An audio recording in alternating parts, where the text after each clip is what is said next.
আসসালামু আলাইকুম ওয়া রাহমাতুল্লাহি ওয়া বারাকাতুহু নাহমাদুহু ওয়া নুসাল্লি ওয়া নুসাল্লিমু আলা রাসূলিহিল কারীম আম্মা বাদ। সুপ্রিয় দর্শক শ্রোতা, যে যেখান থেকে দেখছেন মেগা ডিজিটাল স্ক্যানে বিহিত আলোকিত Ramzan powered by Darus Sunnah international মাদ্রাসা, এই অনুষ্ঠানে আপনাদের সবাইকে আমন্ত্রণ জানাচ্ছি আমি মুফতি মোহাম্মদ সিদ্দিকুর রহমান সরকার।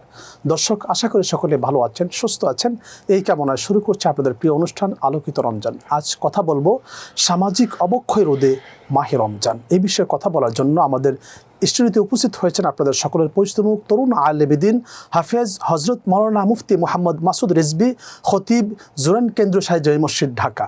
আসসালামু আলাইকুম ওয়া রাহমাতুল্লাহি ওয়া বারাকাতুহু। আমাদের সাথে আরও আছেন আপনাদের সকলের পরিচিত মুখ, হাফেজ হজরত মাওলানা জামিল হুসাইন, খতিব হজরত আবু বকর সিদ্দিক রাদিয়াল্লাহু তাআলা আনহু জামে মসজিদ, উত্তরবাড্ডা, গুলশান, ঢাকা। আসসালামু আলাইকুম রাহমাতুল্লাহি ওয়া বারাকাতুহু। ওয়া আলাইকুম সালাম ওয়া রাহমাতুল্লাহি ওয়া বারাকাতুহু। আপনারা কেমন আছেন? জি আলহামদুলিল্লাহ। দুজনকে স্বাগতম। আলহামদুলিল্লাহ। সুপ্রিয় দর্শক শ্রোতা, আমরা প্রাজ্ঞ বিজ্ঞ দুজন তরুণ আলেমদের সাথে পরিচিত হলাম। আজ আমরা কথা বলবো সামাজিক অবক্ষয় রোধে মাহে রমজান। শুরু যাচ্ছে আমাদের প্রিয় আলোচক মুফতি মাসুদ রিজভী আপনার কাছে, যে সামাজিক অবক্ষয় এর কারণগুলি কি? ধন্যবাদ আপনাকে, বিজ্ঞ প্রাজ্ঞ সঞ্চালক। চলছে মাহে রমাদানুল মুবারক। রমাদান রমদুন শব্দ থেকে নির্গত হয়েছে, মানে হলো আল ইমসাক থেকে, জ্বালিয়ে দেয়া, পুড়িয়ে দেয়া, বশীভূত করে দেওয়া, বশীভূত করা। তো এই মাহে রমাদানুল মুবারকে আসলে এই যে আমাদের সামাজিক অবক্ষয় বলে কোনো কথা নয়, কথা হলো এই মাহে রমাদানুল মুবারক এসেছে বান্দার আত্মশুদ্ধি, আত্মসংযম, সিয়াম সাধনা, মানুষকে মনুষ্যত্ববোধের শিক্ষা দেওয়ার জন্যে। সামাজিক অবক্ষয়ের নানাবিধ দিক কিন্তু আমরা দেখতে পাই। সেটি হতে পারে পরিবার থেকে, হতে পারে তার সমাজ থেকে, হতে পারে তার রাষ্ট্র থেকে, হতে পারে তার শিক্ষা ব্যবস্থায়, তার চিকিৎসা খাতে, তার খাদ্য বাসস্থানে, সর্বক্ষেত্রে। আমাদের সামাজিক বর্তমান যে অবস্থায় আমরা অতিবাহিত করছি, এই জায়গা থেকে আমরা যদি আমাদের চারপাশে তাকাই, আমরা পরিলক্ষিত করতে পারি যে আমাদের বর্তমান সমাজ নানাভাবে নানা সমস্যায় জর্জরিত। তার মধ্যে উল্লেখযোগ্য যদি আমরা বলি, আমাদের অবক্ষয়গুলো একে একে আমরা যদি পর্যালোচনা করি, আপনি জেনে থাকবেন, যেমন আমাদের শিক্ষা ব্যবস্থা বিভিন্নভাবে বিভিন্ন সমস্যায় জর্জরিত। আমাদের বিভিন্ন সেক্টরগুলো দুর্নীতি দ্বারা ক্ষতিগ্রস্ত। আইনের জায়গাতে ঠিকমতো আইন নেই, চিকিৎসার জায়গাতে ঠিকমতো চিকিৎসা নেই, খাদ্যের জায়গাটা বড়ই অনিরাপদ, অনিরাপত্তার জায়গাটা এত নিচে নেমেছে, একেবারে বড় থেকে ছোট, রমজান থেকে রমজানের বাহিরে, সাহারি থেকে ইফতার, সকাল থেকে রাত পর্যন্ত আপনি যেখানেই যান না কেন, একেবারে দুগ্ধজাত শিশু খাদ্য পর্যন্ত ভেজাল দ্বারা আক্রান্ত এমনভাবে, অর্থাৎ শিশুদের খাদ্যটাও নিরাপদ নেই। সেটা দুধ হোক বা অন্য যে কোনো খাদ্যদ্রব্য হোক, এই খাদ্য। তারপরে অন্যান্য যদি আমরা বাসস্থানের জায়গা ধরি, আমাদের চলাফেরা, আপনি দেখেন আমরা বর্তমানে আমাদের সামাজিক জায়গাতে এমন একটা সময় আমরা অতিবাহিত করছি, আপনি একাকী রাত্রেবেলা নিরাপদ নয়। এই যে আমাদের রাস্তার মোড়ে মোড়ে কিছু আমাদের উঠতি বয়সের ছেলেপেলেরা, এটাকে আমরা কিশোর গ্যাং নাম দিয়ে আমরা কিশোর গ্যাং হিসাবে চিনি। তো এই যে অনিরাপদ, আমাদের রাস্তা অনিরাপদ, এগুলো কিন্তু অবক্ষয়ের বিভিন্ন মাত্রা। লম্বা আলোচনার দাবি রাখে বিষয়গুলো। মাদকাসক্ত একটা বিষয়, হিংস্রতা, সন্ত্রাস একটা বিষয়, উগ্রতা একটি বিষয়। তো এই যে আপেক্ষিক বিষয়গুলো একটা আরেকটার সাথে জড়িত, অর্থাৎ অপরাধের মাত্রাগুলো, অবক্ষয় যখন শুরু হয় তখন তার একদিনে শুরু হয় না। অর্থাৎ আক্রান্ত জায়গাটা আস্তে আস্তে সংক্রমিত হতে হতে একটা সময় ক্যান্সারে রূপান্তরিত হয়। তো আমাদের সমাজের চারিপাশ, আমাদের ইবাদত থেকে শুরু করে আমাদের বাজার পর্যন্ত, আমাদের ঘর থেকে শুরু করে আমাদের আদালত পর্যন্ত, আইনের জায়গাগুলো পর্যন্ত আমাদের কাছে এখন নিরাপদ নয়। অর্থাৎ চারিপাশ থেকে অক্টোপাসের মতো আমাদেরকে যেভাবে আষ্ঠে পৃষ্ঠে জড়িয়ে রেখেছে, আমাদের এই অবক্ষয় আমাদেরকে এমন জায়গাতে অবনমিত করেছে যে এই জায়গা থেকে যদি আমরা এখনই বেরিয়ে আসতে না পারি, এবং সোশ্যাল অ্যাক্টিভিটি যদি আমরা বলি, এই ক্ষেত্রে বলতে পারি যে জোর যার মুল্লুক তার, সেটা এখন চলছে।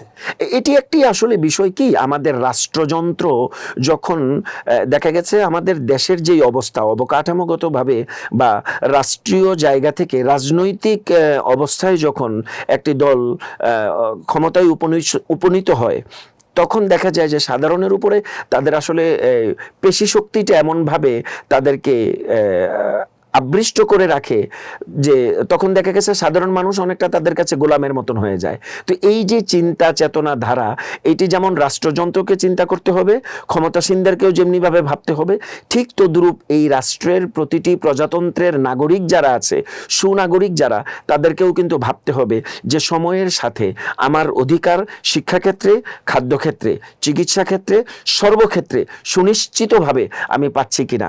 এই যে সামাজিক সচেতনতা যখন তৈরি হবে, সেটা রমজানের ভিতরে বাহিরে 12 মাসের প্রতিটি সময়ে, তখনই কিন্তু একজন নাগরিক তার যেই ক্ষতিকারক দিকগুলো আছে সেখান থেকে সে বাঁচতে পারবে এবং তার ক্ষমতা, তার অধিকার সে ফিরে পাবে। চমৎকার বলছেন মুফতি জামিল হোসাইন। দেখুন, আমাদের খাদ্য, চিকিৎসা, স্বাস্থ্য এবং আমাদের বাসস্থান, চারটাই খুব গুরুত্বপূর্ণ বিষয়। চারটার বাহিরেও আমরা যখন বের হচ্ছি, আমাদের রাস্তাঘাট, আমাদের সামাজিক যে অবস্থা, সব জায়গায় অবক্ষয় দেখা দিয়েছে। এই যে অবক্ষয়, এই ব্যাপারে কোরআন সুন্নাহয় কি বলা আছে? শুরু থেকে যদি আমরা এই বিষয়টাকে একটু ফ্লো করি, আমরা যেই কথাগুলো বলছি ঠিক সেম একটি সমাজ ব্যবস্থা আইয়ামে জাহিলিয়াতে ছিল। যেহেতু আমাদের আজকের আলোচনার মূল বিষয়টা যে সামাজিক অবক্ষয় রোধে মাহে রমজান। রোজার কি ভূমিকা আছে বা মাহে রমজানের কি ভূমিকা আছে, আমরা এই বিষয়টাকে এভাবে কোট করতে পারি যে আমরা যদি সেখান থেকে রাসূল সাল্লাল্লাহু আলাইহি সাল্লাম আদর্শ যেটা আছে, এই আদর্শটাকে যদি আমরা আমাদের বর্তমান সমাজ ব্যবস্থায় একটু একটু করে, যেহেতু যে রাসূল কিভাবে ওভারকাম করেছেন, আমরা সাথে যদি একটু, আপনি যেটা বলছিলেন 4টা 5টা নয়, শুধু সমাজের প্রত্যেকটি জায়গায় নারীর অধিকার থেকে শুরু করে, একেবারে এতিমের মাল থেকে শুরু করে, জুলুম নির্যাতন থেকে শুরু করে প্রত্যেকটি জায়গায় আমরা জানি যে তখন আমরা এটাকে এরকম বলা হয়েছে যে দ্য এজ অফ ডার্ক, মানে এতটা অন্ধকারচ্ছন্ন, কারো কোনো নীতি আদর্শ ছিল না। রাসূল সাল্লাল্লাহু আলাইহি ওয়াসাল্লাম সেখানে তাদেরকে সেখান থেকে উত্তোলন করে পৃথিবীর ইতিহাসে সর্বশ্রেষ্ঠ একটি জাতি হিসাবে উপকৃত করলেন এবং উপনীত করলেন। কিভাবে করলেন? এবং এটার মূল ধারাটা যদি আমরা দেখি, তাহলে সেটা হলো মূল ইন্নাদ-দীনা ইনদাল্লাহিল ইসলাম, মানে একটি ধর্মকেন্দ্রিক, মানে ধর্মচর্চা অথবা ধর্মের শিক্ষাকে সেই সমাজ ব্যবস্থা এস্টাবলিশ করা। এবং সেই চিন্তার মূল একটা বড় সোপান হলো এই রমজানুল মুবারক। আল্লাহ রব্বুল আলামিন কোরআনুল কারীমে বলছেন, ইয়া আইয়ুহাল্লাযীনা আমানু কুতিবা আলাইকুমুস সিয়াম কামা কুতিবা আলাল্লাযীনা মিন ক্বাবলিকুম লাআল্লাকুম তাত্তাকুন। মানে যারা মুত্তাকি হয়ে যায় তারা আসলে কখনো ওই গর্হিত কাজগুলো করতে পারে না। তাকে দিয়ে অর্থনৈতিকভাবে কোনো খারাপ কাজ হতে পারে না। তাকে দিয়ে শেয়ার মার্কেটের যেই বিশাল অধ্যায় নষ্ট করা, সেটা হতে পারে না। তাকে দিয়ে দুগ্ধপোষ্য একটা শিশুর খাবারে ভেজাল তৈরি করার চিন্তাও সে করতে পারে না। তাকে দিয়ে একজন রোজাদার ইফতারি করবে, ইফতারির মধ্যে ফরমালিন যুক্ত করে খাবার দেওয়া।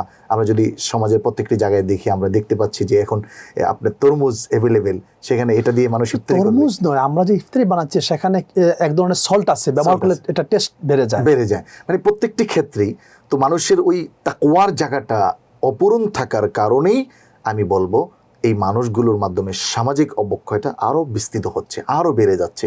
এজন্য রমজান এই অবক্ষয় রোধে অন্যতম একটি মাইল ফলক কাজ করতে পারে, কারণ রোজাটা মুত্তাকি হওয়ার একটি বড় মাধ্যম। আল্লাহ রব্বুল আলামিনকে যদি কেউ ভয় করে, তাহলে তাকে দিয়ে সামাজিক অবক্ষয় হবে না, পারিবারিক অবক্ষয় হবে না, রাষ্ট্রতন্ত্রের যন্ত্র নষ্ট হয়ে যাবে না।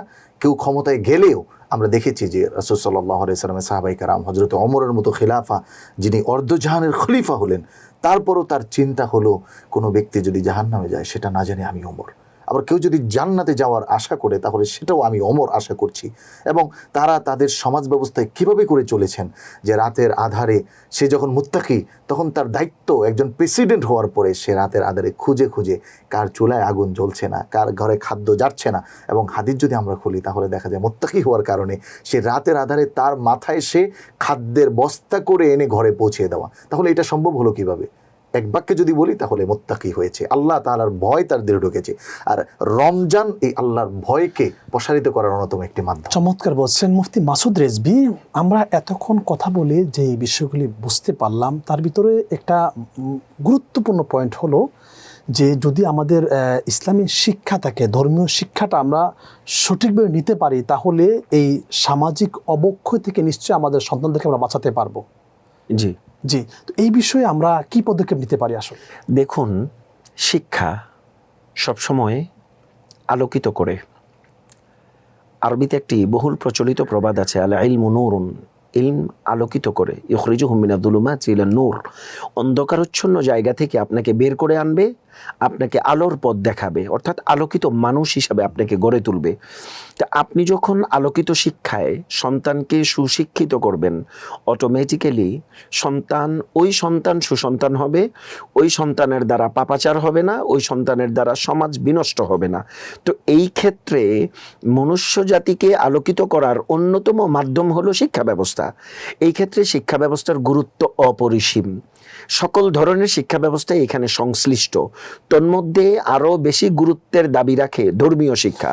কারণ শিক্ষা বেশি দাবি রাখে, জি, সেই ধর্মীয় শিক্ষাটা আমরা কিভাবে সঠিক শিক্ষা পেতে পারি এই বিষয়ে আপনার কাছ থেকে আলোচনা শুনবো, তবে বিরতির পর। সুপ্রিয় দর্শক শ্রোতা, আপনারা দেখছেন মেগা ডিজিটাল স্ক্রিনে নিবেদিত আলোকিত Ramzan, powered by Darus Sunnah international মাদ্রাসা। দর্শক, নিচ্ছি ছোট্ট একটি বিরতি, আমাদের সাথেই থাকুন, ফিরছি আমরা কিছুক্ষণ পর।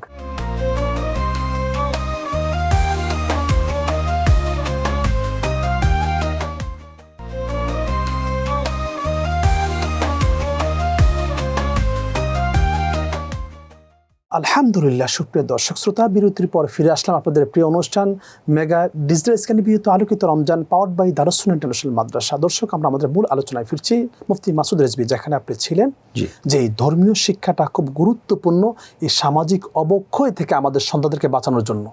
জি, সামাজিক অবক্ষয় থেকে সন্তান নয়, শুধু প্রতিটি মানুষকে বিরত রাখার জন্য যে সকল মৌলিক শিক্ষা ব্যবস্থা একজন মানুষকে মানুষ হিসাবে মনুষ্যত্ববোধের সর্বোচ্চ শিক্ষায় শিক্ষিত করে, তার মধ্যে অন্যতম হলো ধর্মীয় শিক্ষা, ধর্মীয় মূল্যবোধ। একজন মানুষের মধ্যে যখন ধর্মীয় মূল্যবোধ কাজ না করে, তখন তার চরিত্র সর্বোচ্চ শিক্ষা থাকার পরেও পশুর মতন হয়ে যায়। আপনি দেখবেন আমাদের সমাজের অনেকগুলো অবক্ষয়ের মধ্যে, এবং আল্লাহ কিন্তু সেখানে বলছেন, জি, ওয়ালাকাদ জানা লিজাহান্নামা কাসীরাম মিনাল জিন্নি ওয়াল ইনস। জি, এবং মানুষ এমন একটা জায়গাতে পৌঁছে যায় যখন তার চরিত্র আর মানুষের মতো থাকে না, তার দেহটা দেখতে অবয়ব মানুষের মতো থাকলেও উলাইকা কাল আনআম বাল হুম আদল, তার চরিত্র, তার আচরণ হয় চতুষ্পদ জন্তুর ন্যায়। তো এখন কথা হলো, ধর্মীয় শিক্ষার প্রয়োজনীয়তা কেন, বা ধর্মীয় শিক্ষার ভূমিকাটা এখানে কি? ধর্মীয় শিক্ষা বলতে ইসলামিক মৌলিক শিক্ষা যদি আমরা ধরি, যেহেতু এটা আমাদের একটা রিলিজিয়াস প্রোগ্রাম, একটা অ্যাক্টিভিটির কথা যদি আমরা বলি, ছোটবেলা থেকে যদি ধর্মীয় আচার আচরণ, তাহজিব ও তামাদ্দুন, আদব, শিষ্টাচার, ন্যায়, নীতি, আদর্শ ইত্যাদি শিক্ষাগুলো কোনো সন্তানকে তার পরিবার থেকে যথাযথভাবে দেয়া হয়। যেমন বড়দের সাথে দেখা হলে আপনি দেখবেন, খুব বেশিকাল আগের কথা নয়, আমাদের ছোটবেলার কথা যদি আমরা ধরি, গ্রামের মেঠোপথ দিয়ে আপনি যাচ্ছেন সাইকেল চালিয়ে, কোনো বয়োজ্যেষ্ঠ আসছে, সে হোক আপনার মুরব্বী, পরিচিত অথবা অপরিচিত, আমি কিন্তু নেমে যাচ্ছি, নামার পরে আবার চলছি না, সেখানে দাঁড়িয়ে আছি, কাছাকাছি আসার পরে সালাম বিনিময় হয়েছে। এটা কিন্তু ফরজ ওয়াজিব কিছু নয়। বাবা কোথায় যাচ্ছ? খালুজি বাজারে যাচ্ছি। ফরজ ওয়াজিব নয়, কিন্তু এটার যে সম্মান, এটার যে এই যে শিক্ষা, মাকামাত, অনেক উপরে। রাসূল করিম সাল্লাল্লাহু আলাইহি ওয়াসাল্লাম হাদিসে মুবারাকাতে ইরশাদ করেছেন, মাল্লাম ইয়ারহাম সগীরানা ওয়া লাম ইউআক্কির কাবীরানা ফালাইসা মিন্না। বড়দেরকে সম্মান করলো না, ছোটদেরকে স্নেহ করলো না, আমাদের দলভুক্ত নয়। অর্থাৎ আমার উম্মতে এমন উম্মতের প্রয়োজন নেই। তো এই যে উম্মতের প্রয়োজন নেই, কত কঠোর কথা নবীজি বললেন, এই ক্ষেত্রে সতর্কবাণী দিলেন। তো এই ক্ষেত্রে আমরা মনে করি একজন শিশু থেকে বড় পর্যন্ত ধর্মীয় শিক্ষা তাকে আল্লাহ ভীতি শেখায়, প্রথম কথা। তাহলে প্রথম শিক্ষা হলো আদব শিক্ষা দেওয়া, আদব শিক্ষা দেওয়া তাহজিব ও তামাদ্দুনের ক্ষেত্রে। দ্বিতীয় হলো আল্লাহ ভীতি, ধর্মীয় শিষ্টাচারিতা তার অন্তরে যখন লালন করবে, পরকালীন ভয় যখন তার অন্তরে থাকবে, ইত্তাকুল্লাহ, আল্লাহর ভয় থাকবে, পরকালের ভয় থাকবে, দিনকে পরিপূর্ণভাবে লালন করার, পালন করার ইচ্ছা শক্তি তার মনের মধ্যে দৃঢ়ভাবে একেবারে সচেষ্ট হবে, তখন ওই সকল সন্তানের দ্বারা, মানুষের দ্বারা গুনাহ হবে না, পাপাচার হবে না, সামাজিক অবক্ষয় হবে না। জামিল হোসাইন, এই যে সামাজিক অবক্ষয়, আপনি এই বিষয়ে বলবেন। পাশাপাশি এই অবক্ষয় যখন হয়ে যায়, যারা এর এই গ্রাসে পরিণত হয়, যে সকল মানুষ এই সামাজিক অবক্ষয়ের ভিতরে পড়ে যায়, পতিত হয়ে যায়, তাদের দুনিয়া ইহকাল কি হবে এবং পরকাল কি হবে? অত্যন্ত বিষয়টা একেবারে খুব সহজে যদি আমি আপনাকে বলি, অথবা আমাদের দর্শকদের জন্য যদি রাখি, তাহলে যেই মানুষটা তার চরিত্র নষ্ট করে দিল, যেই মানুষটার মধ্য থেকে তার ক্ষোধাভীতি উঠে গেল, যে মানুষটা তার আত্মীয় স্বজনের সম্পর্ককে নষ্ট করে দিল, ওই মানুষটার দুনিয়া ও আখিরাত উভয়টি নষ্ট করে দিল। রাসূল সাল্লাল্লাহু আলাইহি ওয়াসাল্লাম বলেছেন যে, ইন্না শাররান নাস মান তারাকাহুন নাস ইত্তিকা ফুহশিহি। ওই মানুষটা সবচেয়ে খারাপ। এই হাদিসটা যদি একটু আপনাকে আমি শোনাই, তো আমরা জানি আয়েশা রাদিয়াল্লাহু তাআলা আনহা যে এক লোক রাসূল সাল্লাল্লাহু আলাইহি ওয়াসাল্লামের কাছে দেখা করতে আসলেন। তো নবীজি সাল্লাল্লাহু আলাইহি ওয়াসাল্লামের কাছ থেকে অনুমতি চাইলেন। তো রাসূল সাল্লাল্লাহু আলাইহি ওয়াসাল্লাম তাকে অনুমতি দিলেন। অনুমতি দিয়ে আম্মা জান আয়েশা রাদিয়াল্লাহু তাআলা আনহা তাকে বললেন যে লোকটা তার সম্প্রদায়ের মধ্যে কত না নিকৃষ্ট এবং খারাপ। পরক্ষণে যখন লোকটা আসলো, রাসূল সাল্লাল্লাহু আলাইহি ওয়াসাল্লাম তার সাথে সুন্দর আচরণ করলেন। চলে যাওয়ার পরে আম্মা জান আয়েশা রাদিয়াল্লাহু তাআলা আনহা রাসূল সাল্লাল্লাহু আলাইহি ওয়াসাল্লামকে জিজ্ঞাসা করলেন, ইয়া রাসূলুল্লাহ, আপনি লোকটার ব্যাপারে খারাপ বললেন কিন্তু আচরণটা সুন্দর করলেন, এই যে শিষ্টাচার, অবক্ষয় রোধ রাসূল সাল্লাল্লাহু আলাইহি ওয়াসাল্লামের যেই মূল থিম। তখন রাসূল সাল্লাল্লাহু আলাইহি ওয়াসাল্লাম বললেন যে ইন্না শাররান নাস মান তারাকাহুন নাস ইত্তিকাআ ফুহশিহি, সবচেয়ে খারাপ মানুষ তো এই মানুষটা যাকে মানুষ ছেড়ে দেয়। কেন? তার খারাপ আচরণ। এই যে আপনি যেটা বললেন পতিত হয়ে যাওয়া, যেমন আমরা দেখছি ড্রাগ এডিক্টেড হয়ে সে নষ্ট হয়ে যাচ্ছে। আমরা দেখছি বর্তমানে আমাদের দেশ নিয়ে যদি আমরা বলি তাহলে রাত্রে মানুষ নিরাপদ হচ্ছে না। আমরা দেখছি আমাদের একটি ছোট্ট কন্যা সন্তানকে আমরা পড়াশোনার জন্য পাঠাবো, সেখানে আসিয়ার মতো ভয় যে আমি আমার সন্তানের জন্য পাবো না, এর কোনো নেই। তাহলে এই যে অবক্ষয় রোধে মানুষের চরিত্র থেকে শুরু করে মানুষের আচরণ, মানুষের সামাজিক ব্যবস্থাপনা, জীবন ব্যবস্থাপনা সব নষ্ট হয়েছে। এই নষ্টটা শুধু তার এই জগতের জন্য নয়। যদি শুধু দুনিয়াতে আমরা দেখি তাহলে এই লোকটার বিচার হচ্ছে, মানুষ তাকে ধিক্কার দিচ্ছে, সামাজিকভাবে সে হেয় প্রতিপন্ন হচ্ছে। আর পরকালে কোরআনুল কারীমে তো আল্লাহ রাব্বুল আলামিন বলে দিলেন ওয়ালা তাকরাবুজ জিনা ইন্নাহু কানা ফাহিশা। এভাবে করে প্রত্যেকটি বিষয় আল্লাহ তাআলা এবং রাসূল সাল্লাল্লাহু আলাইহি ওয়াসাল্লাম কোট করেছেন যে এক একটি কাজের জন্য কি পরিমাণ আযাব হবে। তো আমাদের এই ইহজগৎ এবং পরজাগতিক প্রত্যেকটা জগতেই আমাদের যদি আমরা নষ্ট করে দিতে চাই তাহলে আমরা আমাদের এই সামাজিক অবক্ষয়ের জায়গাগুলোতে আমরা পতিত হব। আর যদি আমাদের পরকালকেও বাঁচাতে চাই আর দুনিয়াতেও আমি সম্মানিত হতে চাই তাহলে আমাকে এই অবক্ষয় হয় যেগুলো দিয়ে এই কাজগুলো থেকে অবশ্যই দূরে থাকতে হবে। চমৎকার বলছেন মুফতি মাসুদ রিজভী। সামাজিক যে সচেতনতা, এটা যদি আমরা এইভাবে কি আমরা মানুষকে জাগ্রত করতে পারি কি না, যে আমরা যারা এর ভিতরে পতিত হয়ে গিয়েছি, যে দেখুন আপনি সামাজিক অবক্ষয় যখন হবে আমরা যারা দূরে থাকছি তারাও কিন্তু আমরা এর ফল ভোগ করতে হবে, এবং যারা পতিত হয়ে গেছে তারাও কিন্তু ফল ভোগ করছি। মানে আমি যে একটা কাজ করছি, হয়তো আমি সামাজিক কাউকে কষ্ট দিচ্ছি, অথবা আমি মাদক সেবন করছি, অথবা আমি অন্য কোনো সামাজিক অবক্ষয়ে পড়ে গিয়েছি, তাতে আমার লাভটা কি? আমার শারীরিক অসুস্থতা, আমার মানসিক অসুস্থতা, আমার চিন্তার অসুস্থতা, আমার শারীরিক বিভিন্ন রোগ আমাকে বাসা বাঁধবে এবং সারাক্ষণ আমি একটা ডিপ্রেশনে থাকবো। এটা হলো দুনিয়ার পেরেশানি। মৃত্যু পর্যন্ত কিন্তু আমি এটা করতেই থাকবো। মৃত্যুর পরে তো আমার কবরের আযাব তো আছে। এই যে একটা সামাজিক সচেতনতা, এটা আমরা কীভাবে বৃদ্ধি করতে পারি? এই ক্ষেত্রে আমাদের সর্বোচ্চ পরামর্শ হলো, প্রথমত হলো নিজের নফসকে গুনাহ থেকে বিরত রাখা। বান্দা সদা সর্বদা গুনাহ থেকে বিরত থাকার জন্য ধর্মীয় দৃষ্টিভঙ্গি থেকে যে সকল দিক নির্দেশনা দেয়া আছে সেই ওয়াজাইফগুলো আদায় করা, দৃঢ় প্রত্যয় করা যে আমি এই সকল খারাপ কাজ থেকে বিরত থাকব। আমাদের সন্তানাদি, একটু আগে আমাদের সহ আলোচক বড় চমৎকার বলছিলেন যে শিক্ষাক্ষেত্রে প্রতিষ্ঠানেও এখন আমরা আমাদের সন্তানদেরকে পাঠাতে অত্যন্ত শঙ্কিত আমাদের জায়গাতে। তো এই ক্ষেত্রে আমাদের মা বাবাদের সবচাইতে প্রথম সচেতনতার প্রয়োজন। আমার সন্তান মিশছে কার সাথে, তার সার্কেলটা কিভাবে গড়ে উঠছে, তারা কারা, তাদের অ্যাক্টিভিটি কি, তাদের খেলাধুলার অ্যাক্টিভিটি কি, তাদের গেমিং অ্যাক্টিভিটি কি, তাদের পড়াশোনার অ্যাক্টিভিটি কি, তাদের কোচিং অ্যাক্টিভিটি কি, সে ডিভাইসে কতটা আসক্ত, এই যে তার বাচ্চার সাথে। এই ক্ষেত্রে আমাদের একটা বড় গ্যাপ হয়ে যায় কি, মা বাবা যারা অ্যাক্টিভিটির সাথে জড়িত, দেখা যাচ্ছে সন্তানের সাথে একটা দূরত্ব তৈরি হচ্ছে। এটি কিন্তু একটা বড় কারণ। আমাদের সোশ্যাল বিজ্ঞানী যারা আছেন, সমাজ বিজ্ঞানী যারা, তারাও কিন্তু এই বিষয়গুলো এখন চিহ্নিত করছেন যে সন্তানকে আমরা আমাদের মতন করে ছেড়ে দিচ্ছি। একেবারে শিশুকালেই দেখা যাচ্ছে আমরা তাদেরকে নার্সিং হোমে ছেড়ে দিচ্ছি, তাদেরকে তাদের মতো করে নার্সিং করছে, আমরা নির্ধারিত সময় রিসিভ করে নিয়ে আসছি। স্কুল কলেজ ইউনিভার্সিটি লেভেল পর্যন্ত আর কোনো কথাই নেই, কোথায় যাচ্ছে কি করে বেড়াচ্ছে, আমাদের মানে একেবারে ড্যাম কেয়ার। এই জায়গা থেকে আমাদের বেরিয়ে আসতে হবে। প্রতিটি প্যারেন্টস, মা বাবার প্রয়োজন হলো সন্তানের সাথে বন্ধুত্বসুলভ আচরণ গড়ে তোলা। এতে করে যেই সন্তানের সাথে মা বাবার সম্পর্কের যে দূরত্ব, এটি যেমন ঘুচে যাবে, ঠিক তেমনিভাবে তাদের কথাগুলো কিন্তু মা বাবার সাথে সাথে তারা শেয়ার করবে। চমৎকার বলছেন। সুপ্রিয় দর্শক শ্রোতা, দেখুন যে কবি বলেন নো দ্য সেলফ, নিজেকে জানো। নিজেকে জানতে হবে যে আমি কি করা উচিত, কি করছি। আরেকটা বিষয় মনে রাখবেন, আমরা সবসময় বলি যে অমুকে ভালো হোক, সামাজিকভাবে করব, অথবা আমরা রাষ্ট্রীয়ভাবে করব, অথবা আমরা প্রাতিষ্ঠানিকভাবে করব। এই যে করব শব্দটাকে আমরা একটু পরিত্যাগ করে যদি এরকম বলতে পারি যে if you change the world, at first change yourself. তুমি বিশ্বকে পরিবর্তন করতে চাও, আগে নিজেকে পরিবর্তন করো। আমরা নিজেকে যখন পরিবর্তন করব, তখনই আমাদের এই সামাজিক অবক্ষয় থেকে আমাদের সন্তান, আমাদের দেশ, আমাদের সমাজ রক্ষা পাবে।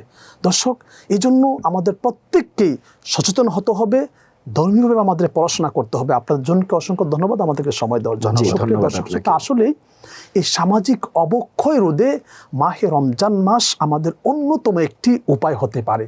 কারণ এই মাহে রমজান মাসে কিন্তু আমরা দিনের বেলা স্মোকিং করতে পারি না, খাবার খেতে পারি না।